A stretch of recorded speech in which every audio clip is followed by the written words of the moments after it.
Eclesiastés capítulo 7, versículo 29. Dice la palabra del Señor: He aquí solamente esto he hallado, que Dios hizo al hombre recto, pero ellos buscaron muchas perversiones. Vamos a orar. Señor, te damos gracias que podemos abrir las Escrituras, leerlas en nuestro idioma. Señor, obra en los corazones de todos los que estamos aquí para que no nos distraigamos y estemos atentos a tu palabra. Y tu Espíritu Santo obre con poder en cada uno conforme a su necesidad. Traiga esta palabra, traiga convicción de pecado, arrepentimiento, y tú obres también fe verdadera en Cristo. Señor, te pedimos todo esto para tu gloria y el avance de tu reino, en el nombre de Cristo. Amén. Amén. En esta miniserie sobre las doctrinas de la gracia que estoy trayendo, hemos empezado a comenzar empezado a considerar la doctrina de la depravación total del hombre. Este es el segundo sermón. En el sermón anterior vimos primero la definición de la depravación total. La depravación total se refiere a la condición del ser humano por naturaleza. Esta doctrina nos dice entonces que por naturaleza, o sea, desde que nacemos, el hombre está totalmente depravado, está totalmente inclinado al mal y tiene el potencial de hacer todo el mal posible. Asimismo, el incrédulo está completamente impedido, es incapaz en sus propias fuerzas, por sí mismo, de llevar a cabo todo el bien verdadero que agrada a Dios. Y en segundo lugar, consideramos qué es lo que no implica la depravación total. No implica depravación absoluta. El hombre natural no hace todo el mal imaginable. Si fuera así, ya no existiríamos. Nos habríamos autodestruido hace muchísimos siglos. Entonces, es cierto que el hombre natural, el pecador, el incrédulo, no hace todo el mal que podría llegar a hacer. Esto es porque Dios, por su gracia común, en su misericordia, retiene la maldad de los hombres.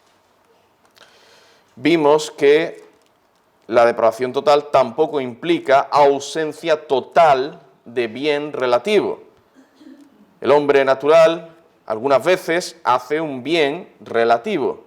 Externamente llega a hacer cosas que son buenas en sí mismas, pero que en modo alguno es el bien verdadero que agrada a Dios. Y esto pues ya lo consideramos en detalle en el sermón pasado, y está ahí grabado. En este mensaje vamos a considerar lo que sí significa la depravación total. Vimos lo que no significa, vamos a ver ahora lo que sí significa la depravación total. En primer lugar, la depravación total significa que el hombre natural no puede hacer el bien verdadero. Aunque, como dije antes, la depravación total no implica ausencia total de bien relativo, no obstante, esa depravación total sí implica ausencia total de bien verdadero. Es decir, el incrédulo no puede por sí mismo, en sus propias fuerzas, llevar a cabo el bien verdadero en los términos que Dios demanda en su palabra. Y es importante que tengamos en cuenta toda esta frase. El incrédulo por sí mismo, en sus propias fuerzas, no puede llevar a cabo el bien verdadero en los términos que Dios demanda en su palabra. Esto es lo que también se ha llamado incapacidad total. El hombre natural, el incrédulo, no puede hacer un bien que procede, que es fruto de la fe en Cristo. Se le llama incrédulo precisamente porque no cree, no tiene fe. Y sin fe es imposible agradar a Dios. Esto es lo que dice la Biblia. La palabra de Dios dice, sin fe es imposible agradar a Dios. No hace El incrédulo no hace el bien en la forma correcta que se describe en la ley divina. Dios nos dice en su palabra cómo hay que hacer las cosas. El hombre natural, el incrédulo, pues, pasa, por así decirlo, de la Biblia y de los 10 mandamientos y de cómo Dios quiere que se hagan las cosas. Me da igual. Yo hago lo que yo me vea y a lo mío. Y en tercer lugar, no hace las cosas para la gloria de Dios, para agradar a Cristo. Siempre alguno de estos tres elementos está ausente en el bien relativo que hace el hombre impío. Y cómo los tres deben estar presentes para que haya un bien verdadero, esto es lo que me refería con el bien verdadero, deben estar estos tres elementos presentes, pues jamás el ser humano en su naturaleza caída podrá en sí mismo hacer el bien verdadero que agrada a Dios. Pero, ¿qué nos dice la Escritura al respecto? Porque yo estoy hablando aquí y bueno, pues yo puedo decir lo que sea, pero ¿qué dice la palabra de Dios? Vamos a leer en Mateo capítulo 7, versículos 17 y 18.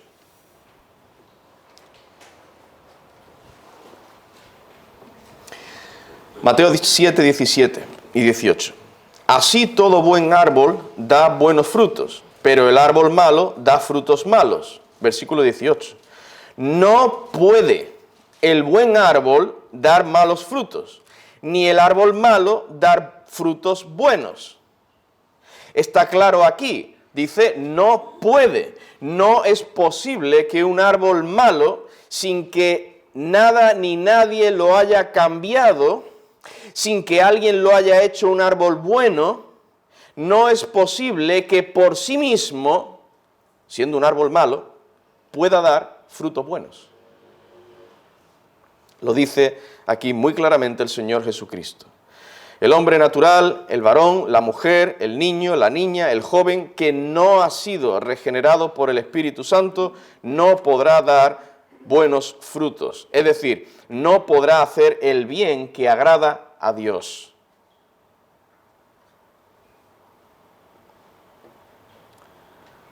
Es así de sencillo. Esto es lo que nos enseña la palabra de Dios, claramente. Pablo en una ocasión, inspirado por el Espíritu Santo, dijo lo siguiente en 1 Corintios capítulo 12, versículo 3. Dice, nadie que hable por el Espíritu de Dios llama anatema a Jesús. Y nadie puede llamar a Jesús Señor, sino por el Espíritu Santo. Y si nadie que no ha sido regenerado por el Espíritu Santo puede llamar a Jesús Señor, ¿pensáis que esa persona no regenerada podrá hacer algún bien que agrade a Jesús? O sea, yo no llamo a Jesús Señor, pero voy a hacer cosas buenas.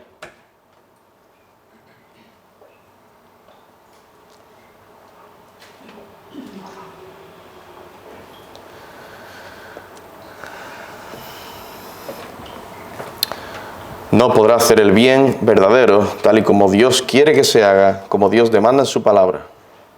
Otro pasaje, Juan capítulo 15, versículos 4 y 5. Permaneced en mí y yo en vosotros. Como el pámpano no puede llevar fruto por sí mismo si no permanece en la vid, así vosotros si no permanecéis en mí.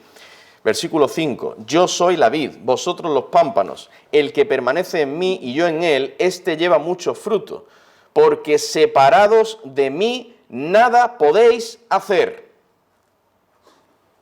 Hombre, ¿cómo que separados de Cristo nada podemos hacer?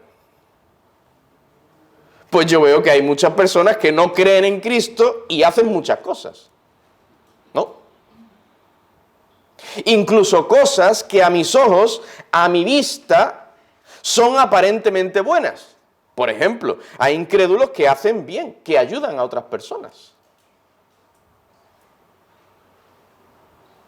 ¿Cómo es que dice aquí el Señor que los que están separados de Él nada pueden hacer? Hombre, ¿cómo es así? Porque se está refiriendo a que no pueden hacer nada bueno que agrade, glorifique a Dios. Eso es lo que se está refiriendo el Señor Jesucristo. Los que están separados de Cristo no pueden hacer el bien verdadero que agrada y glorifica a Dios. Esto es la incapacidad total. Otro texto, Romanos capítulo 8, versículos 7 y 8, dice: por cuanto los designios de la carne son enemistad contra Dios, porque no se sujetan a la ley de Dios, ni tampoco pueden.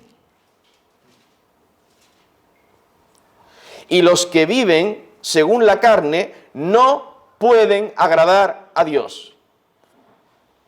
Se puede decir más alto, pero más claro, yo creo que no. Los que viven según la carne no pueden agradar a Dios.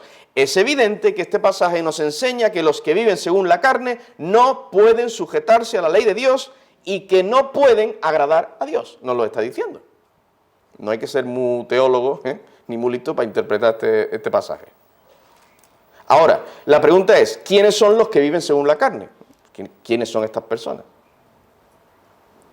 Pues no tenemos que irnos muy lejos para responder a esta pregunta. Dice en el versículo 1 de este mismo capítulo: ahora pues ninguna condenación hay para los que están en Cristo Jesús, los creyentes.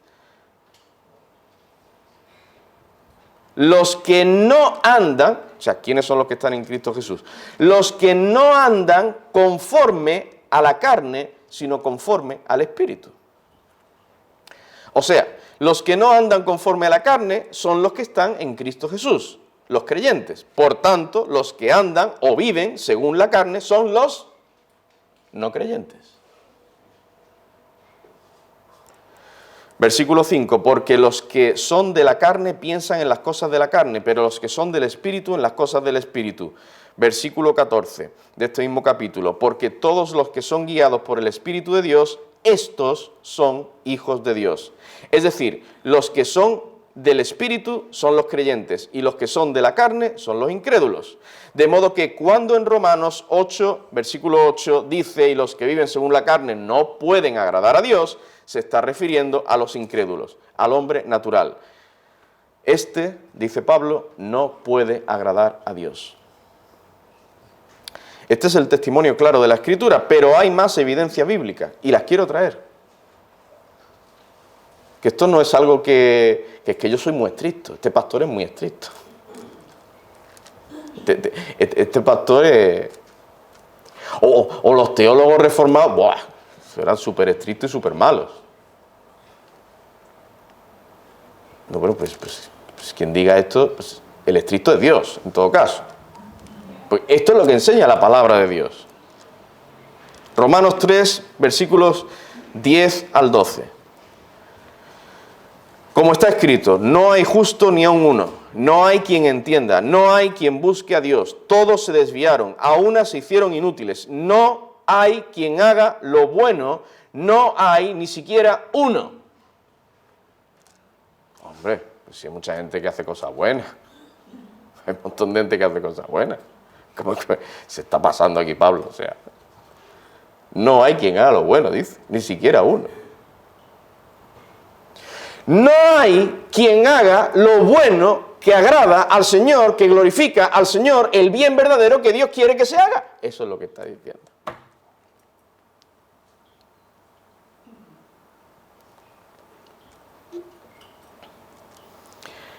Pero fijaos que esto no era algo nuevo que Pablo estaba viviendo en su época, pues dice como está escrito.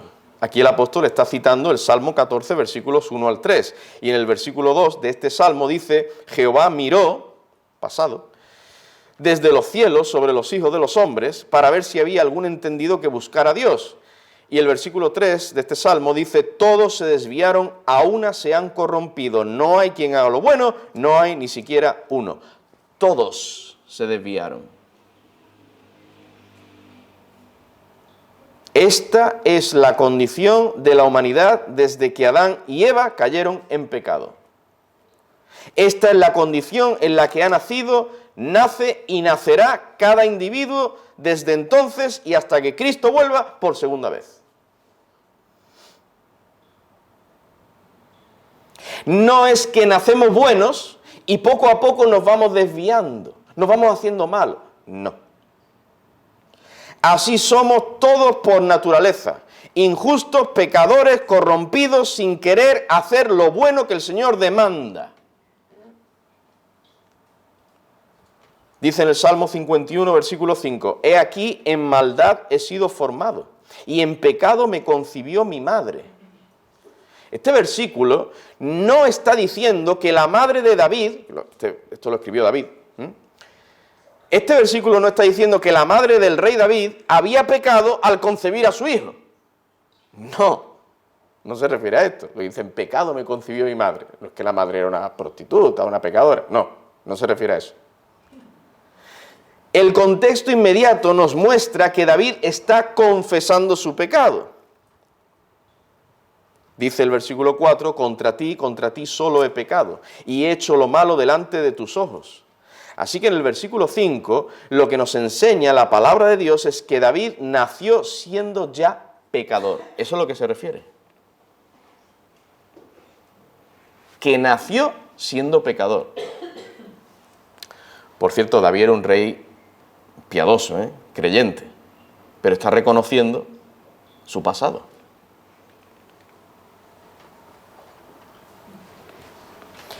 De hecho, hay otras versiones de las Escrituras que traducen la última parte, el versículo 5, como pecador me concibió mi madre. Traducen. Otro texto clave, Efesios capítulo 2, versículos 1 al 3. Y Él os dio vida a vosotros cuando estabais muertos en vuestros delitos y pecados, en los cuales anduvisteis en otro tiempo, siguiendo la corriente de este mundo, conforme al príncipe de la potestad del aire, al espíritu que ahora opera en los hijos de desobediencia. ¿Quiénes son los hijos de desobediencia? Pues se está refiriendo a los incrédulos.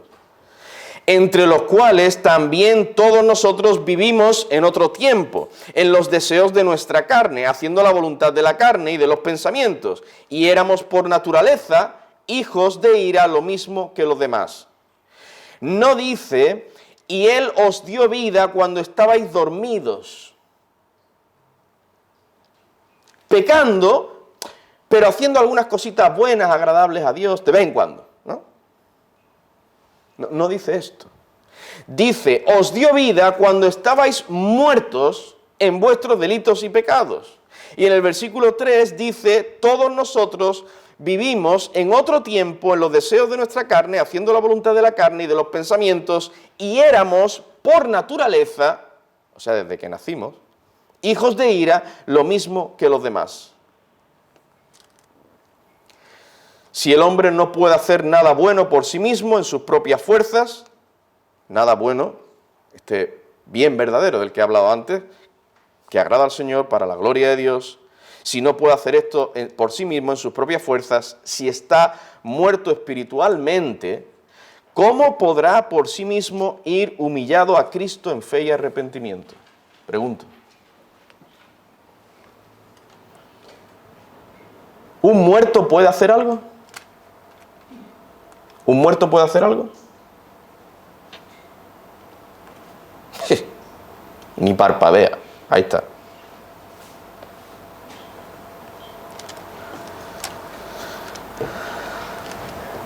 No puede ir el hombre natural en sus propias fuerzas, por sí mismo, sin la intervención divina, ir en fe y arrepentimiento a los pies de Cristo. Pero esto no lo digo yo. Ya lo dijo el Señor Jesucristo, Juan capítulo 6, versículo 44. Ninguno puede venir a mí. El mismo Señor Jesucristo dijo esto, Esto no lo dijo Calvino, ni ningún teólogo reformado. No, lo dijo el Señor Jesucristo. Y si alguien quiere llamar estricto a Cristo, pues allá él. Ninguno puede venir a mí si el Padre que me envió no le trajere, y yo le resucitaré en el día postrero. Ninguno puede venir a mí con un corazón sincero, creyente, humillado, arrepentido, a menos que el Padre obre en su corazón por medio de su Santo Espíritu. Esto es lo que está diciendo el Señor. Tal es la depravación del hombre que aunque oigan estas palabras tan claras, tan explícitas, no van a reconocer su maldad, no va a hacer caso, ni va a ir a Cristo por sí mismo, a menos que el Espíritu Santo obre en su corazón.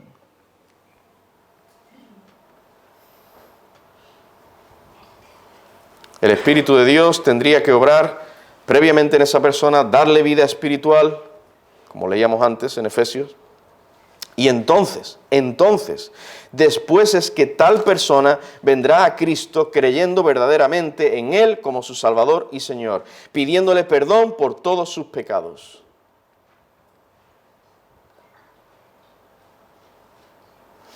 Pues no vamos a predicar el Evangelio. No, pues ya Dios obrará.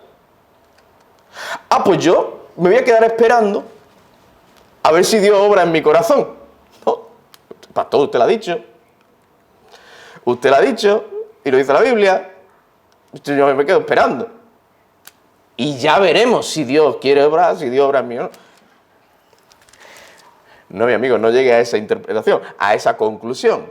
Porque la misma palabra de Dios nos llama, el Señor Jesucristo nos dijo de ir a predicar el Evangelio a toda criatura, y la misma palabra de Dios te llama a ti, a que tú creas en Jesús, a que tú te arrepientas de tus pecados. Dice en el libro de los Hechos, Dios manda a todo hombre, en todo lugar, que se arrepienta de sus pecados. El carcelero de Filipos le preguntó a Pablo, ¿qué debo hacer para ser salvo?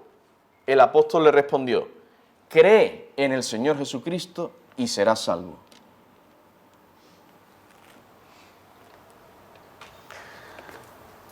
Es lo que enseña la Escritura. La salvación es de Dios. Gloria al Señor. Pero Dios mismo, ese mismo Dios, te dice a ti, tú no estés preocupado por quién yo he escogido o no he escogido, si yo voy a obrar o no voy a obrar, en esto, en aquel, o en ti o no, o sí.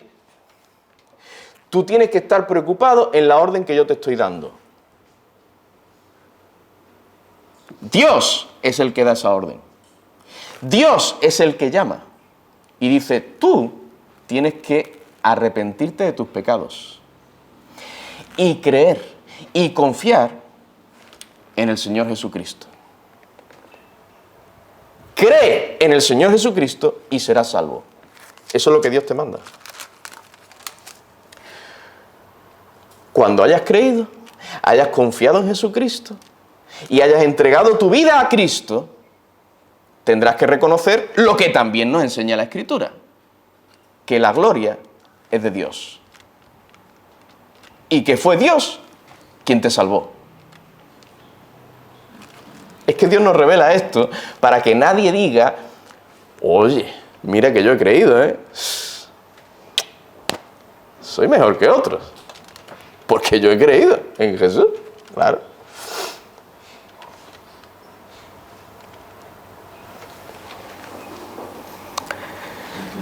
No. Por eso el Señor nos enseña esto. Somos dados al orgullo.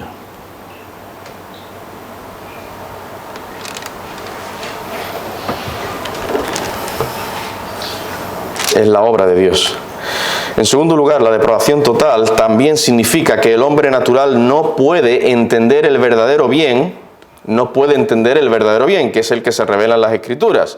El ser humano de nacimiento no solo no puede hacer por sí mismo el bien verdadero que agrada a Dios, sino tampoco puede entender correctamente el bien por sí mismo. Es decir, no es que el hombre natural pueda, por su propio intelecto, entender, comprender correctamente y adecuadamente todas las demandas del Señor en su palabra y las entiende bien y todas sus implicaciones, pero resulta que después se niega a ponerlas en práctica. Lo que nos dice la doctrina de la depravación total es que el hombre natural ni siquiera es capaz por sí mismo de entender, de ver todas las demandas e implicaciones prácticas de lo que Dios revela en su palabra. Las tiene que revelar Dios. Y vamos a ver lo que dice la Escritura al respecto.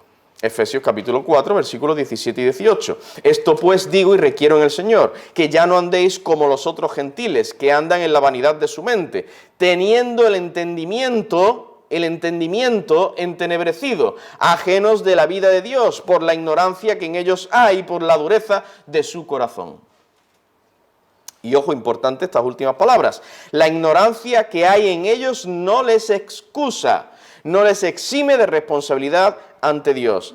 Es una ignorancia por la dureza de su corazón. Pero dice que los otros gentiles tienen el entendimiento entenebrecido por la dureza de sus corazones. Dice los otros gentiles porque los efesios eran también gentiles. No eran judíos, pero redimidos por Cristo. Los otros gentiles de los que habla aquí Pablo son los incrédulos. Estos, dice, tienen el entendimiento entenebrecido, oscurecido. No pueden entender, comprender todo lo relacionado con la vida de Dios, es decir, todo lo espiritual, todo lo que tiene que ver con el Señor y con la vida que Él da en Cristo. No pueden entender en sus corazones las Escrituras y por tanto no pueden entender cabalmente el mensaje del Evangelio por sí mismos. Por eso te digo, hermano, si tú llegaste un día a entender el Evangelio, no fue por ti. Es por eso que Dios nos revela esto. No es que tú fueras más bueno o más inteligente que otras personas. No. Ni tú ni yo.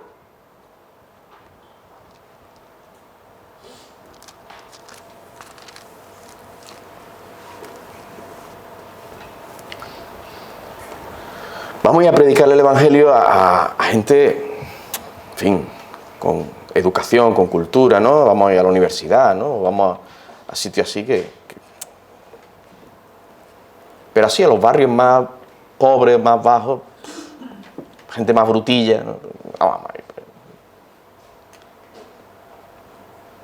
No. No es del hombre. No es por la inteligencia o el conocimiento o la cultura o la educación que tenga el hombre. No es por eso que entiende la palabra de Dios o la verdad. Es por la obra de Dios. Es por la obra del Señor.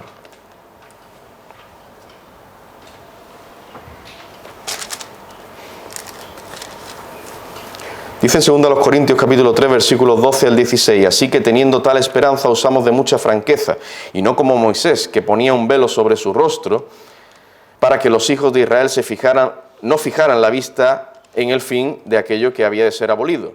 Versículo 14, 2 Corintios capítulo 3, pero el entendimiento de ellos se embotó, porque hasta el día de hoy, cuando leen el antiguo pacto, les queda el mismo velo no descubierto por el cual por Cristo es quitado. Y aún hasta el día de hoy, cuando se lee a Moisés, el velo está puesto sobre el corazón de ellos. Está hablando de judíos que conocían la ley de Dios, que se la sabían de memoria.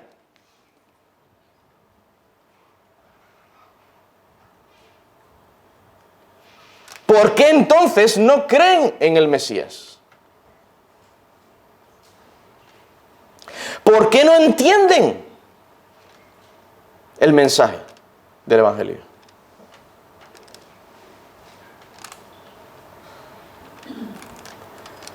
Por su incapacidad total.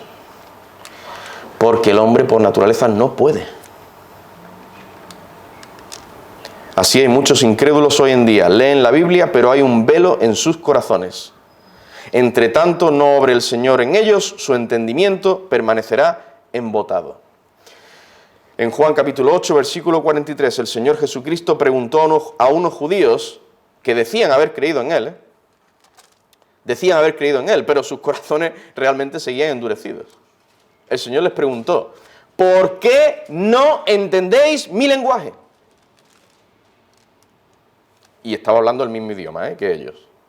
No se refería a que no estáis captando, o sea, entendiendo mis palabras. No. Cristo mismo les da la respuesta. ¿Por qué no entendéis mi lenguaje? Porque no podéis escuchar mi palabra. Fijaos que dice, no podéis. no querían tampoco, ¿no? Pero dice no podéis. Es decir, sí, podéis oírla con vuestros oídos físicos, pero no podéis escucharla, no podéis entenderla en vuestros corazones. ¿Y por qué no podían entenderla? Cristo también nos revela esto. Versículo 44. Porque vosotros sois de vuestro padre el diablo. Uy. Si Jesucristo viniera hoy en día diciendo estas palabras.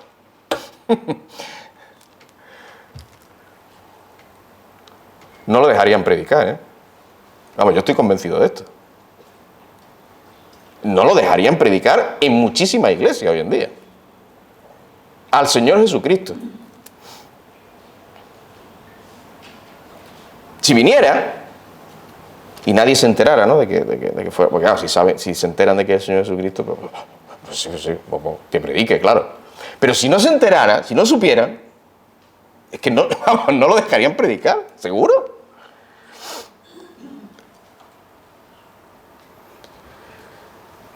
Y sería uno más de esos estrictos, fanáticos, legalistas, ¿no? Y todo esto, claro. Hombre, Jesús le va a decir a los incrédulos que su padre es el diablo. Es fuerte, ¿no?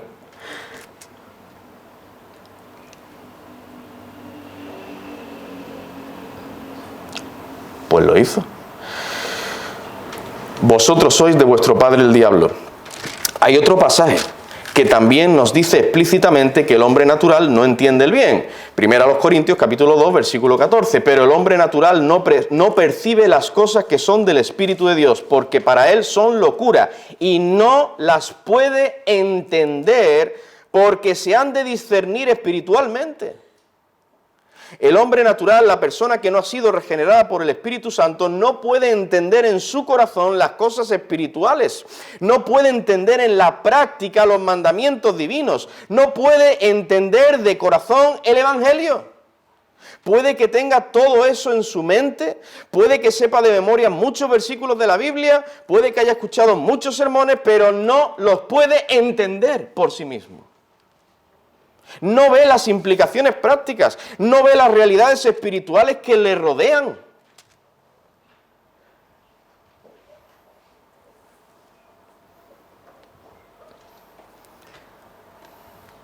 No ve a Dios, a su ser, su palabra, sus demandas, la condición pecaminosa en la que se encuentra. No puede ver el único camino de salvación para el hombre, que es Cristo. No entiende lo que significa verdaderamente todo esto.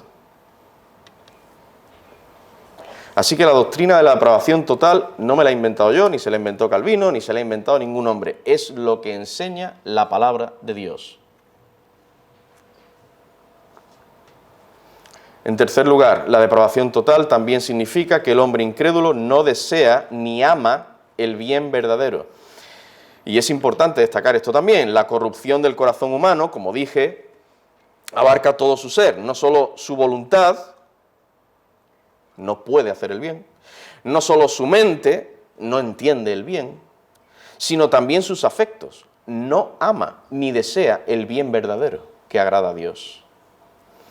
Así que el hecho de que no pueda hacer el bien verdadero que agrada a Dios no es una imposibilidad que sufre en contra de su voluntad, de sus deseos, de sus afectos. No, no es que el hombre ame el bien, ame la verdad, ame a Dios, quiera agradar a Dios, desea hacer su voluntad, pero finalmente el pobrecito es que no puede hacerla.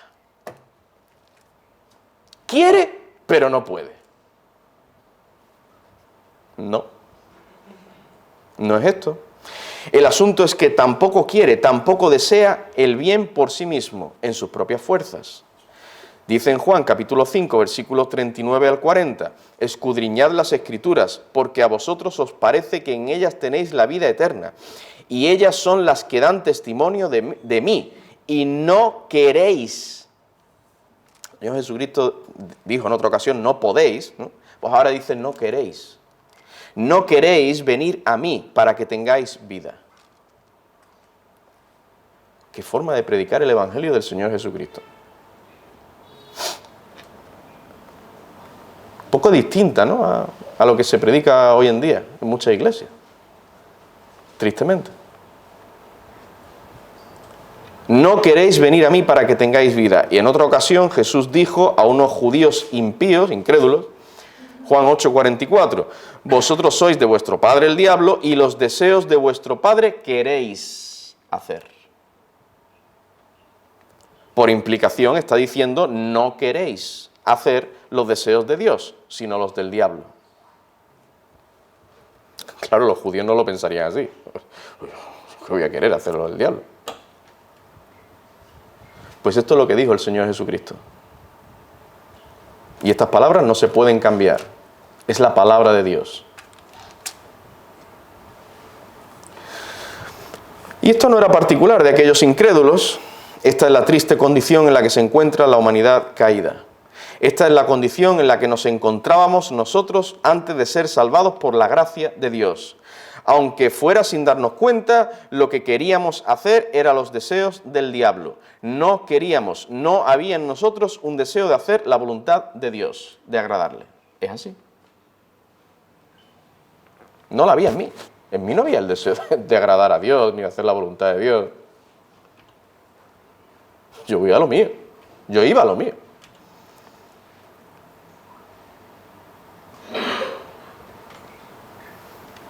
Que eso es lo que hace el diablo, ir a lo suyo, claro.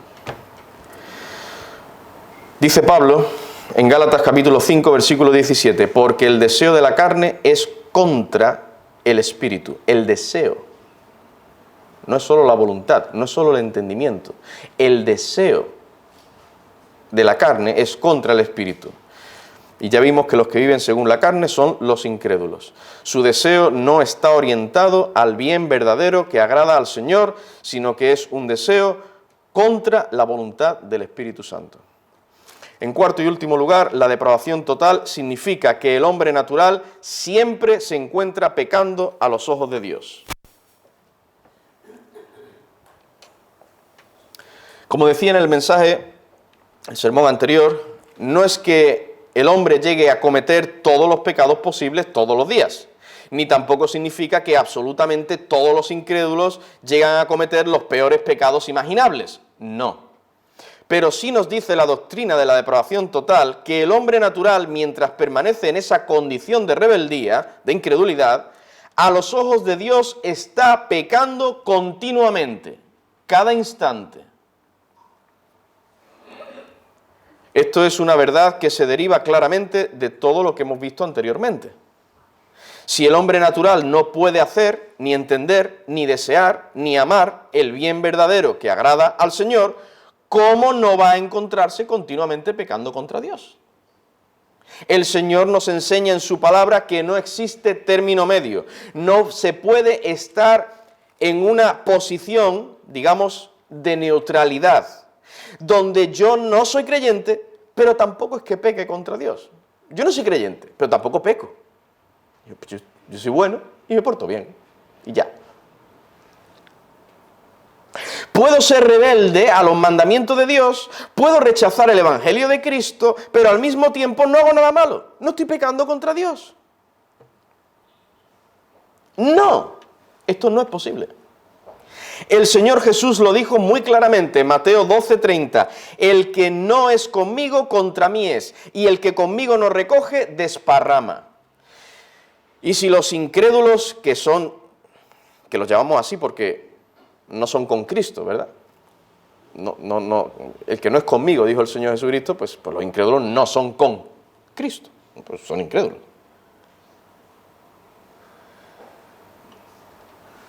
Si los incrédulos no son con Cristo, o sea, están contra Cristo, ¿no significa eso que están pecando contra Dios? Pues claro que pecan contra el Señor. Cada instante en el que persisten estar contra Cristo, se encuentran pecando contra Dios. Juan capítulo 3, versículo 36 dice, el que cree en el Hijo tiene vida eterna. El que cree en el Hijo. O sea, es tu responsabilidad, es la mía, de creer en el Hijo. Creer en el Señor Jesucristo. Pues dice, el que cree en el Hijo tiene vida eterna. Pero el que rehúsa creer en el Hijo no verá la vida, sino que la ira de Dios está sobre él. No solo que vendrá la ira, que también, sino que la ira de Dios ya está sobre el hombre natural. Y está continuamente, no 2 o 3 veces al año. No solo cuando se porta muy mal. Está continuamente. No solo está la ira de Dios sobre esa persona cuando comete pecados muy graves. Está continuamente. Mientras esa persona permanezca en rebeldía contra Dios, contra el Señor Jesucristo.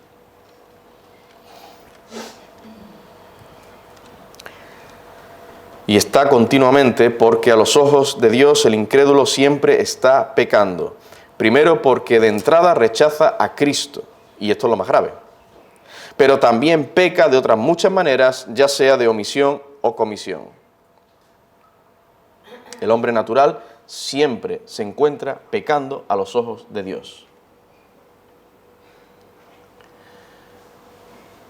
Claro, porque dicen, pues yo no hago nada malo, yo soy muy bueno y todas esas cosas, ¿no? No tiene el conocimiento, el entendimiento de lo que Dios demanda en su palabra.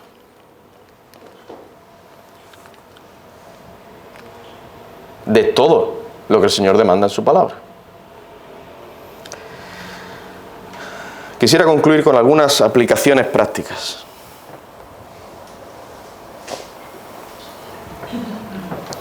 El tener clara esta doctrina nos ayudará a entender muchas cosas. Primero, el mal que hay en este mundo nos ayudará a entender todas las cosas malas que pasan en este mundo. El mal que hay no es por causa de unos pocos, no es por causa de la pobreza, no es casualidad que haya tanto mal. Es por causa del hombre, de su pecado. El tener clara esta doctrina también nos ayudará a entender o a ver la justa condenación de aquellos que van al infierno. Van porque sencillamente se lo merecen, son enemigos de Dios y además no quieren estar con Dios. Si no quieren estar con Dios, Dios le dará finalmente lo que ellos quieren, una eternidad sin Dios. ¿Tú quieres eso? No hay problema. Una eternidad sin Dios.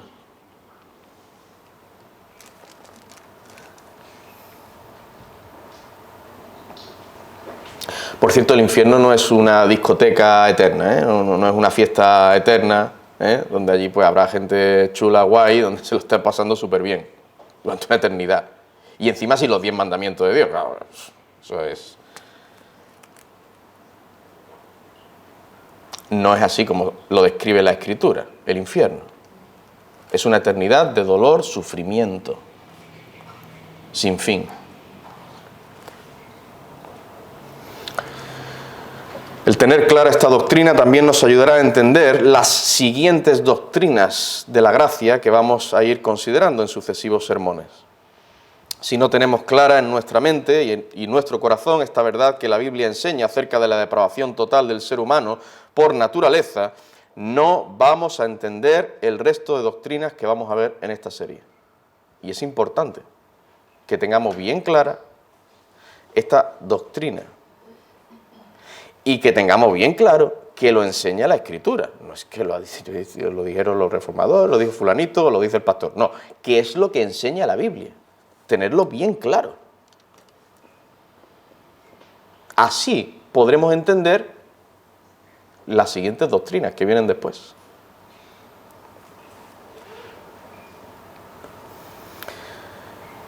El tener clara esta doctrina nos llevará a humillarnos, a arrepentirnos de nuestros pecados, porque nos está diciendo que somos pecadores. Nos llevará a humillarnos verdaderamente, reconocer que somos pecadores y que no podemos salvarnos por nosotros mismos. Necesitamos a un Salvador.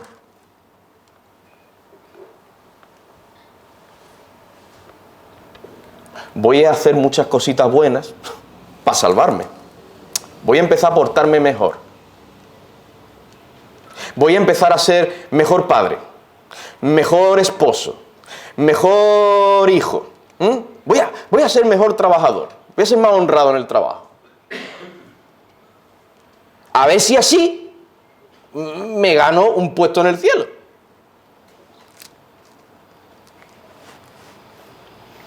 No, amigo. Nacemos pecadores. Ya hemos cometido pecados en el pasado. En el presente lo estamos cometiendo y lo haremos en el futuro, tristemente. Tarde o temprano, de una manera u otra, pecamos. Necesitamos un Salvador.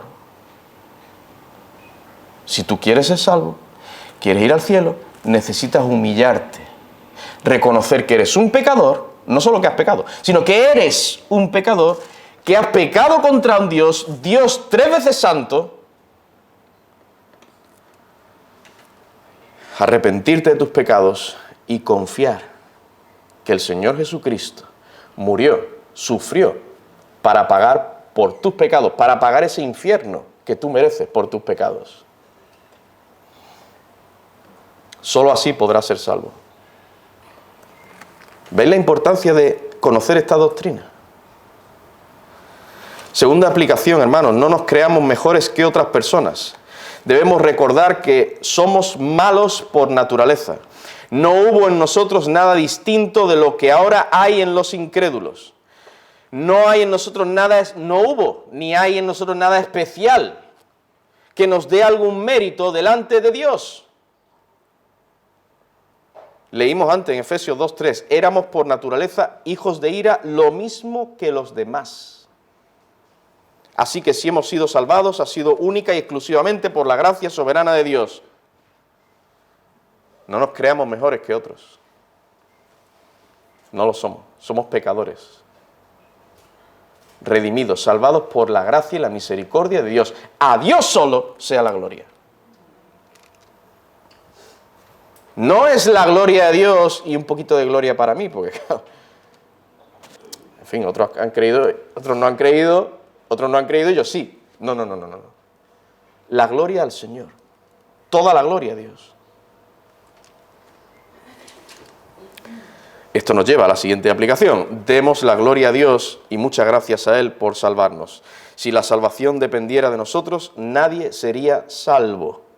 Así que tenemos que darle muchísimas gracias al Señor por su misericordia para con nosotros. Cuarta y última aplicación, debemos clamar por los incrédulos para que Dios tenga misericordia de ellos y los salve. No merecen la salvación como nosotros, hermanos, tampoco merecíamos la salvación, ni la merecemos. Pero el mismo Dios quiere que oremos por otras personas.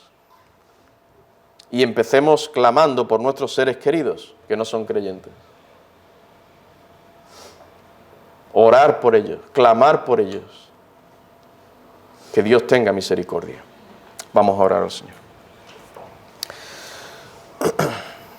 Padre, te alabamos y te damos gracias por esta palabra que hemos considerado. Gracias, Señor, como tú nos hablas claramente en las Escrituras.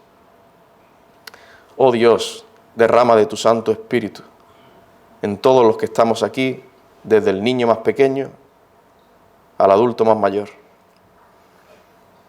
Señor, ten misericordia. Obra, oh Dios. Da tú de tu gracia a tu pueblo para creer estas verdades, para aplicarlas. Manténnos humildes, Señor. La salvación es tuya de principio a fin. Y te pedimos que también tú obres, quebrantes los corazones endurecidos, para que vengan humillados a los pies de Cristo, reconociendo su pecado, su maldad, y crean verdaderamente en Jesucristo como su Salvador. Se arrepientan verdaderamente. En su nombre te lo pedimos. Amén, Señor. Amén.